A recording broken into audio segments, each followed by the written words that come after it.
Thank you. And thank you to the Reporters Committee. I wish the three of us weren't standing here today. Jeff German's murder was shocking and senseless, and it remains a devastating loss for his family and his friends and for his colleagues at the Las Vegas Review-Journal. He was an exceptional reporter and a better man. He is missed. There is grief, there is immeasurable loss, and there are ramifications for journalist safety everywhere. But after Jeff's killing, we faced two immediate and significant challenges to our solemn mission. We needed to finish Jeff's work, and we needed to prevent local police and prosecutors from executing an unrestricted search of Jeff's cell phone and computers, which had been seized after his murder. Sensitive, unpublished information unrelated to Jeff's killing was at risk, as were the identities of potential confidential sources. The first challenge, Jeff's unfinished work, was immediately and selflessly addressed by the Washington Post. Lizzie Johnson, who could not be here tonight, partnered with Review-Journal photographer Rachel Aston and grabbed the story of a Ponzi scheme that targeted members of the Mormon faith.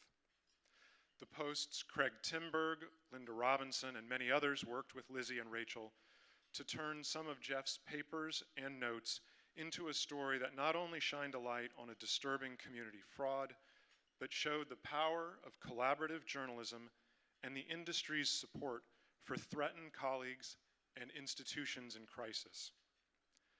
The second challenge, an existential threat to Nevada's best-in-the-nation reporter shield law and state shield laws everywhere, took a winding and expensive legal journey that culminated this past Thursday in a victory at the Nevada Supreme Court.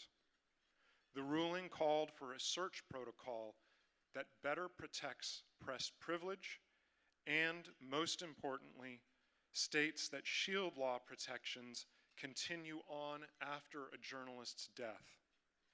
We believe this ruling is the first published decision of its kind in the United States.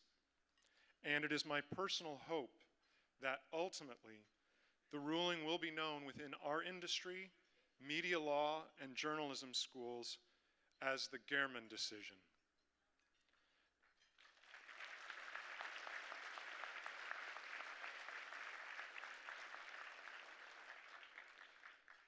And I can't thank the Reporters Committee enough for its consistent high level of support in this case, especially for its amicus brief, which had 53 organizations sign on, including several represented in this room today: the Washington Post, the Associated Press, Bloomberg, the Boston Globe, the E.W. Scripps Company, the Hearst Corporation, the Los Angeles Times, the Media Law Resource Center, the New York Times, the News Media Alliance, Politico, and Reuters.